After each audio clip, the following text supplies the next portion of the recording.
Bipolar bagian pertama. Bahaya stres berkepanjangan. Tahukah Anda bahwa manusia tidak hanya terdiri dari tubuh, tetapi terdiri dari tubuh, jiwa, dan roh, atau roh, jiwa, dan tubuh. Tubuh kita ini sebenarnya hanyalah rumah dari roh dan jiwa kita. Tubuh kita ini akan ambruk ketika penghuninya keluar. Ibarat sebuah ruangan, maka tubuh kita ini adalah sebuah ruangan dari jiwa kita. Dan satu ruangan ini memiliki 6 pintu. Pintu pertama namanya happy room. Pintu kedua stress room. Pintu ketiga depresi room. Pintu keempat delusi room. Pintu kelima bipolar disorder room. Dan pintu keenam skizofrenia room. Mari kita mulai dengan happy room atau ruangan bahagia. Semua orang ingin berada di ruangan ini. Semua orang ingin bahagia.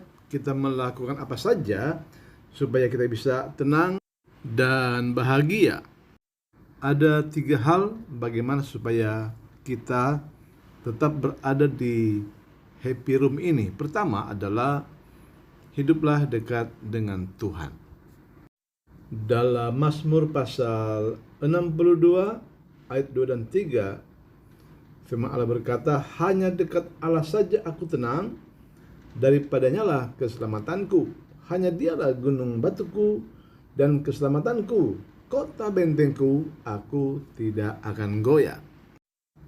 Itu pertama. Dan kedua, mengucap syukur dalam segala hal.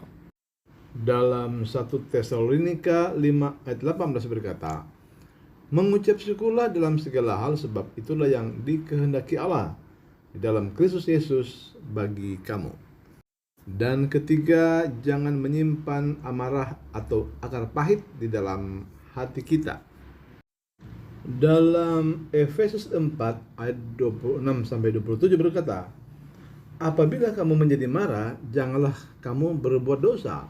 Janganlah matahari terbenam sebelum padam amarahmu, dan janganlah beri kesempatan kepada iblis." Makanya dalam doa Bapa kami ada satu kalimat yang Tuhan Yesus ajarkan, yaitu, "Ampunilah akan segala kesalahan kami, karena kami juga telah mengampuni orang yang berbuat salah kepada kami." Jadi ketiga hal ini, yaitu dekat dengan Tuhan, mengucap syukur dalam segala hal, dan tidak menaruh dendam dalam hati, maka Anda akan berada di happy room. Dan kita perlu waspada. Pada waktu kita jauh dari Tuhan, maka Anda sudah pindah ruangan, pindah kamar, yaitu stress room. Waktu Anda bersungut-sungut, ngomel, menyalahkan orang, itu artinya Anda sudah ada di stress room. Atau kita menyimpan dendam dalam hati kita, kita sudah berpindah ruangan, yaitu sudah di stress room. Dan ini sebenarnya tidak berbahaya bagi kita, karena semua orang pernah berada di ruangan ini. Siapa dari kita yang tidak pernah marah, tidak pernah menendam, tidak pernah membenci? Siapa dari kita yang selalu mengucap syukur? Kita juga pernah mengeluh, bersungut-sungut, menyalahkan orang. Siapa dari kita yang selalu dekat dengan Tuhan? 100% kita on dengan Tuhan? Tidak ada. Tetapi kita perlu menyadari, ketika kita berada di ruangan stres ini, kita harus cepat-cepat membereskan masalah kita.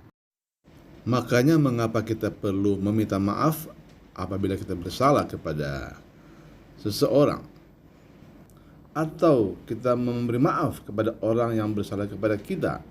Dan jangan lupa selalu mengucap syukur, maka kita akan kembali berada di happy room.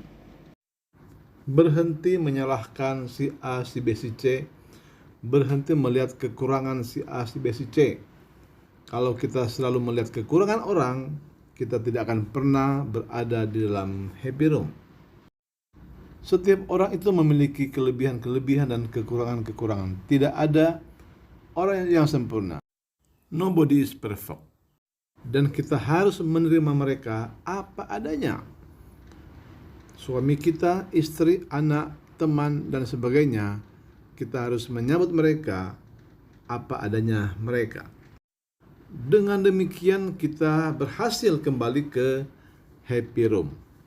Tetapi jika kita tidak berhasil kembali ke happy room, maka 1, 2, atau 3 tahun kita akan beralih ke sebuah ruangan yang lebih parah, yaitu depresi room. Pada waktu kita berada di stress room, maka kita mengalami gangguan mental 10%, dan itu sangat-sangat wajar karena semua orang pernah mengalami stres. Tetapi ketika Anda berpindah ke depresi room, maka kita telah mengalami gangguan mental 25%. Itu artinya untuk kembali ke stress room kita sudah susah, apalagi ke happy room. Tetapi bukannya berarti kita tidak bisa kembali lagi ke happy room. Pasti selalu ada saja jalan keluarnya. Namun kita perlu waspadai kalau Anda sudah mengalami gejala-gejala depresi, misalnya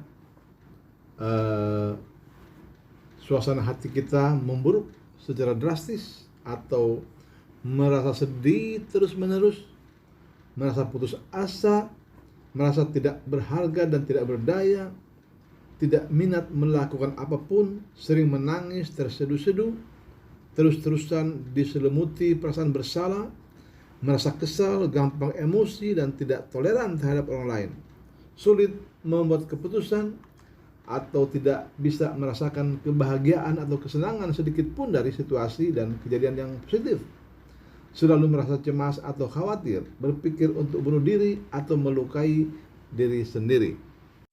Jika Anda tadinya periang, sekarang sudah menutup diri, menghindari bersosialisasi dengan teman atau keluarga, atau mengabaikan dan membenci hobi dan kegiatan yang sebelumnya sangat disukai, sulit berinteraksi di rumah dan lingkungan kerja, bahkan sangat rentan menghadapi masalah dengan orang sekitar.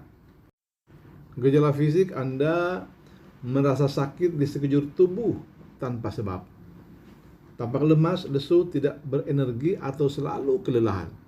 Gairah seks menurun atau bahkan hilang sama sekali. Bagi perempuan, menstruasi tidak teratur, timbul gangguan tidur termasuk insomnia, bangun kepagian, atau justru banyak tidur. Jika Anda mengalami seperti ini atau gejala-gejala di atas, ingat bahwa Anda sudah berada di sebuah ruangan, namanya ruangan depresi, dan Anda agak susah untuk keluar dari ruangan ini. Tetapi bukan berarti tidak bisa.